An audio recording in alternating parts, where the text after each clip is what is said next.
Wastelands. And here are your hosts, long-time partners in slime, Adam Obscene and Mark. Hello world, this is Wastelands. I'm Adam Obscene, and with me tonight in the flesh is the mighty Marco Mark. Adam Obscene. Great to be with you, mate. Let's flog straight into this one. We kind of like to chuck each other in the hot end and deep end, the hot end. The hot seat in the deep end? Yeah, that's the ones. And ask us unrehearsed, unprepared questions and just see if we can get some podcast gold. My question for you tonight is, you're a bit of a latecomer to this topic. Okay. And we would always say that we never fess to be the experts in everything, but we know a little bit about most things. Mm-hmm. Tell me about you and Tolkien. Wow. Okay, Adam, that's a really interesting question. And again, yeah, you're right. This is completely... I did not know you were going to ask me that. Okay. Tolkien, yeah, I am late to the game, to it, because I didn't enjoy the movies when they first came out. I had a few friends... back then, early to mid 2000s that were right into it. And I went to the movies to watch it with them and really didn't get into it. I just wrote it all off completely. And then, and didn't think of it again, to be honest with you. And then a couple of years ago, I chose, the Lord of the Rings audio book. I chose an audio book to listen to, and it was the first one, Fellowship of the Ring. And I thought, I just need to just give it a go. I don't know what really possessed me, actually, ads. And I actually really enjoyed it. The movies didn't do the books justice. I don't think they can. And it was a real surprise to me that I actually enjoyed it. And I found it very... not only a great story, but really kind of actually calming as well. Like, it was a really nice narrator. Rob Englis, I think, was the narrator. The audiobook I listened to was from the early 90s. And it was just a nice accent, nice British accent, nicely well-read, well-paced narration. So that kind of was really oh, this is calming I think I listened to it over the summer holidays or something like that. And it just fit the mood, I was up here in sunny Queensland and it was nice hot weather and we were all relaxing and the audiobook just seemed to fit in. So I then listened to the rest of them and The Hobbit. And, the next ones didn't disappoint. I enjoyed them exactly the same way. And then I bought the books and read them, and I've moved on and bought a couple of the others since then, which were also great reads as well. And I just really enjoyed them. Not only was it's just the two things, Adam. The story was really, of course, is without saying, Tolkien is an amazing author, even if you don't like his stuff, But it's lasted the test of time for a reason, stood the test of time for a reason.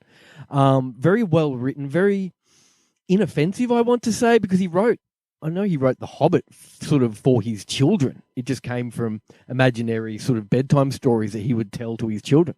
And he started writing them down, and this was all born. And it sort of exploded from there, of course, into a massive universe.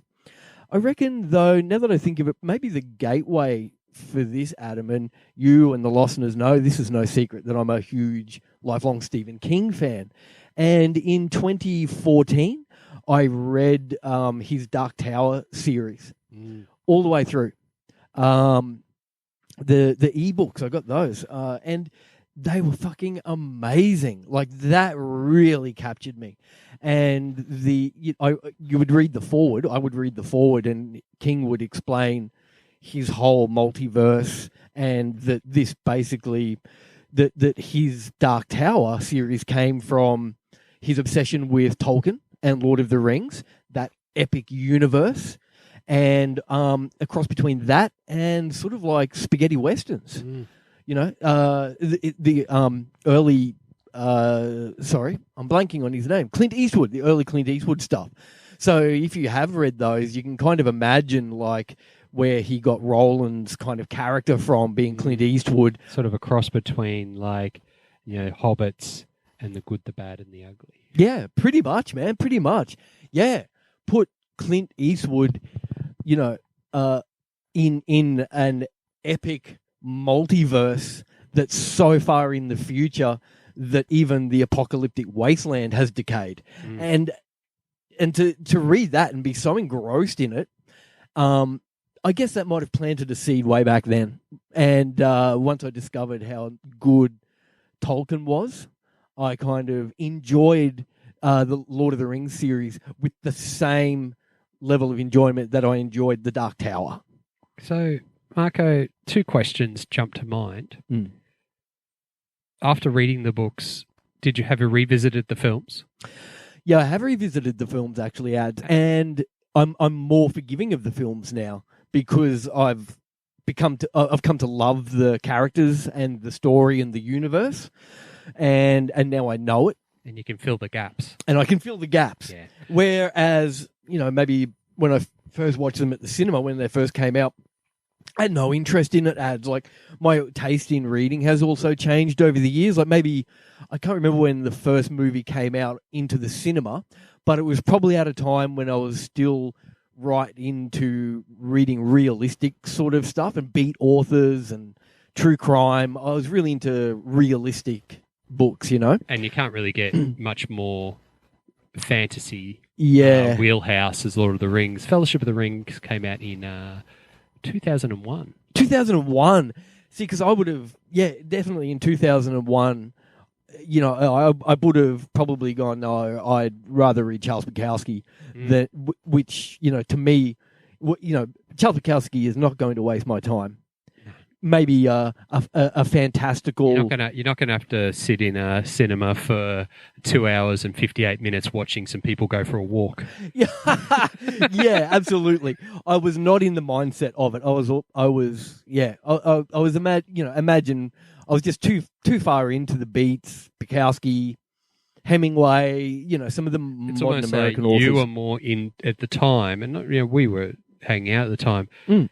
You know, if you use music as the analogy, like, you know, we were listening to hardcore and Poison Idea, and we were into sort of a lot more fast-paced, you know, get shit done, do it yourself. Yep.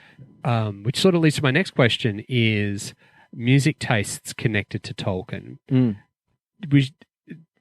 Do you think that your awakening and your sort of newfound appreciation to the books and the Tolkien storylines was connected to the types of music that were listening to around that time? Like, were you listening to a bit more psychedelic, doom, stoner rock sort of? Actually, not that saying that you have to be a stoner to enjoy. No. And by no means you're not, but there is a lot there.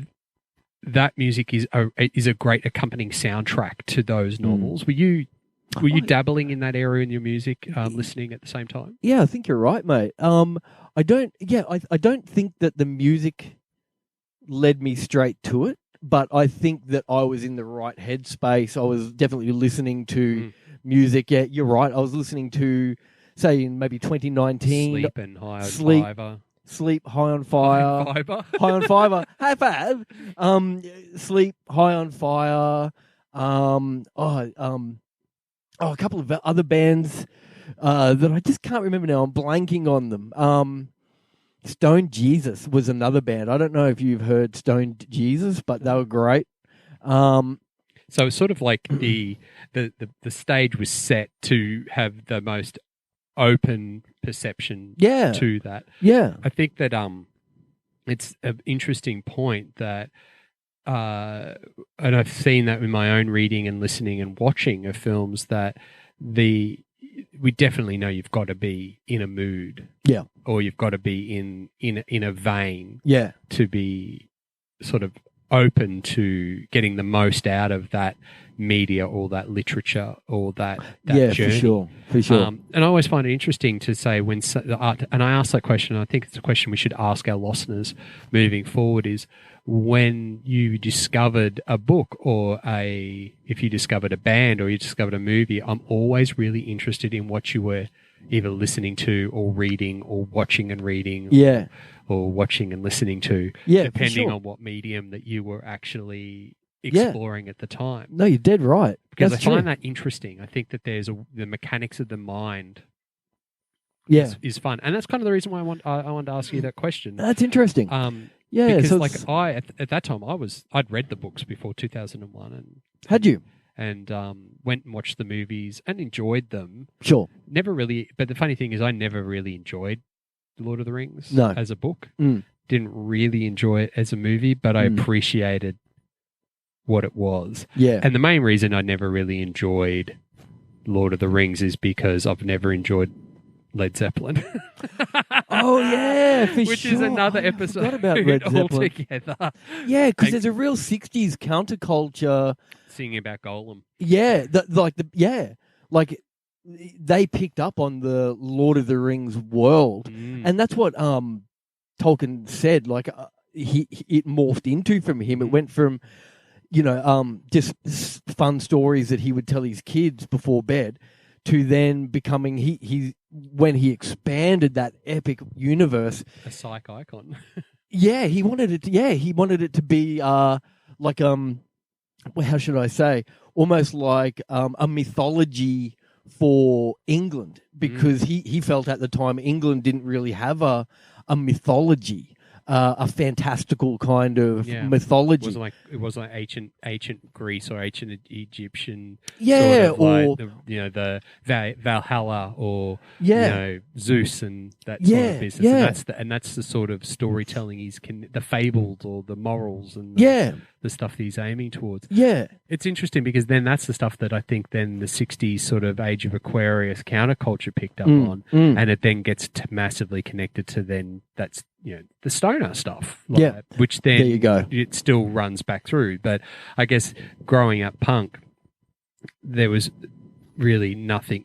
It left a real foreign taste in my mouth. And to be honest, it was. And how's this for a weird reveal?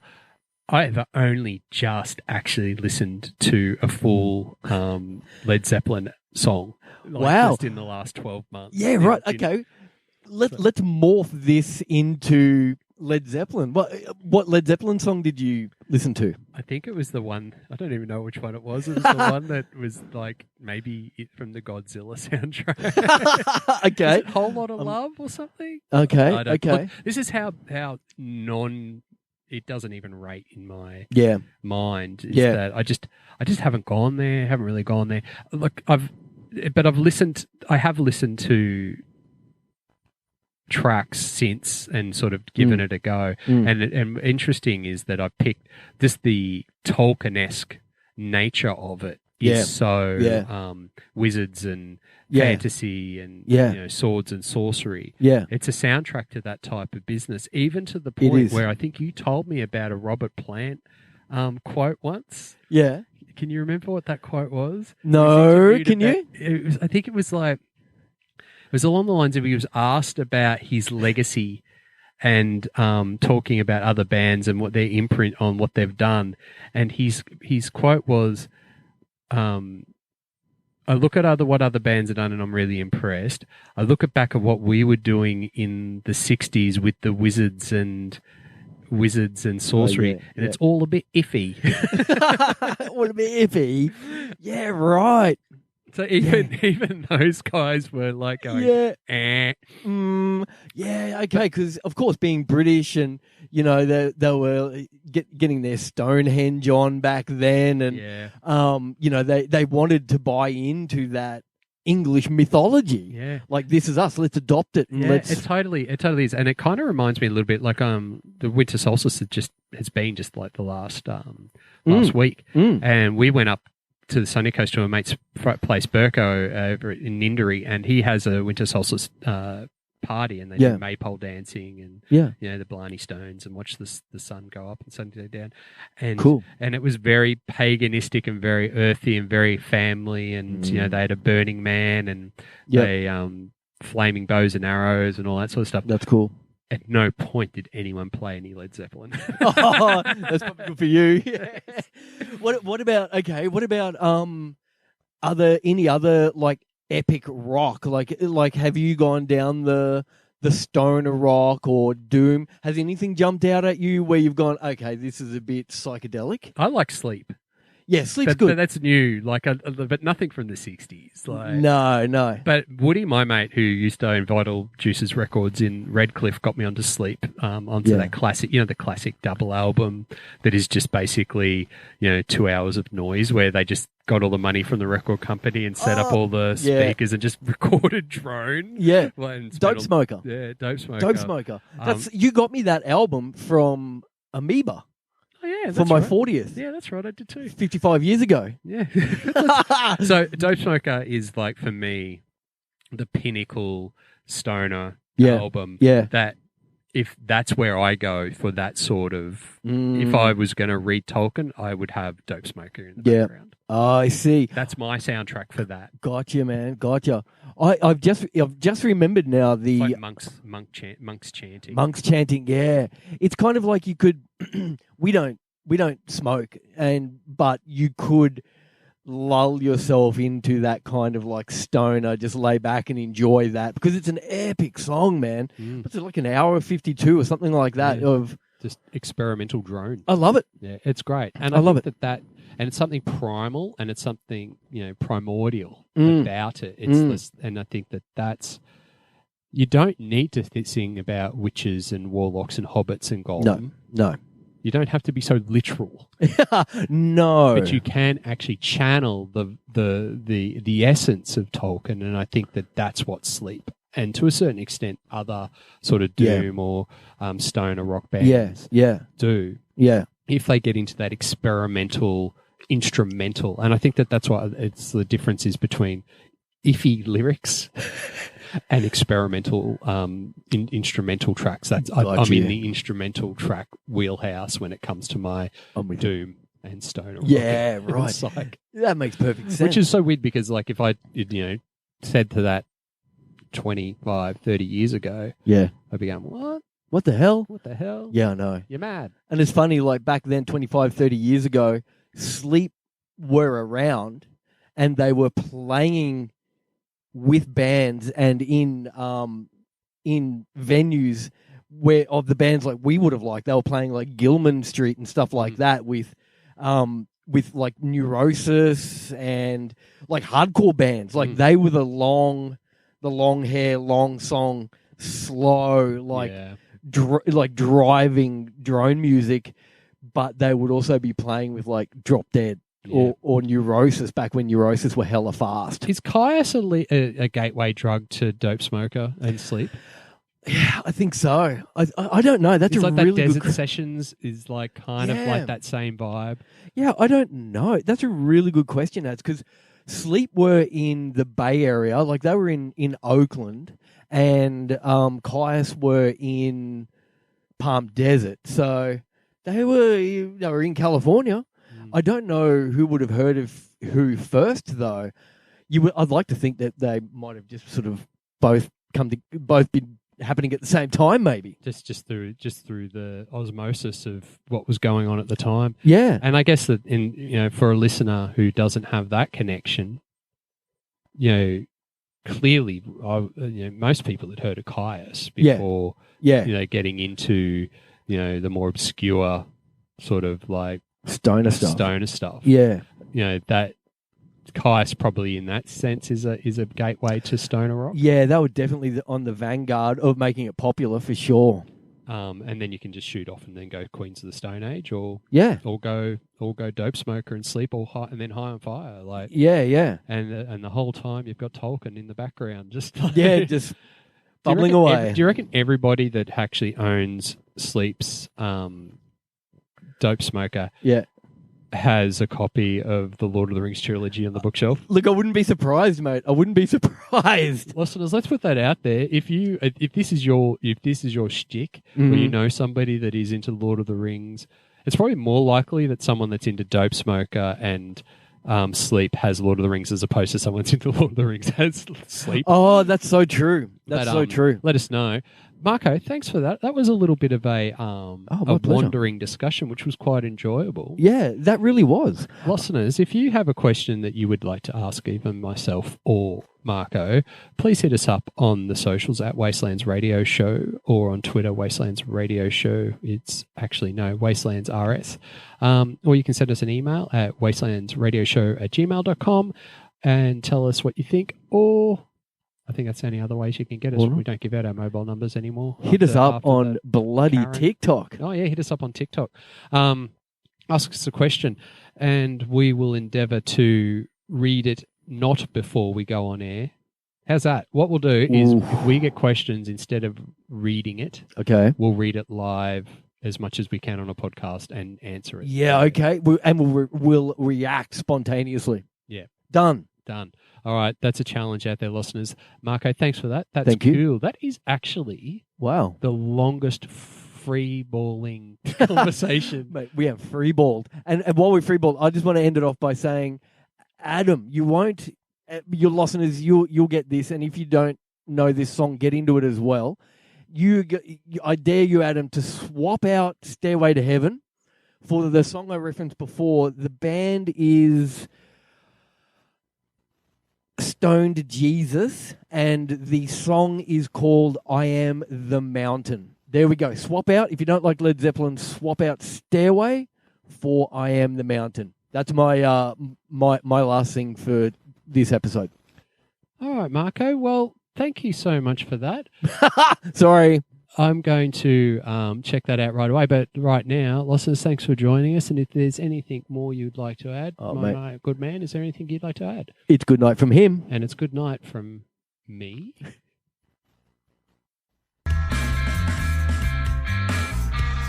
I'm the mountain. Estonian.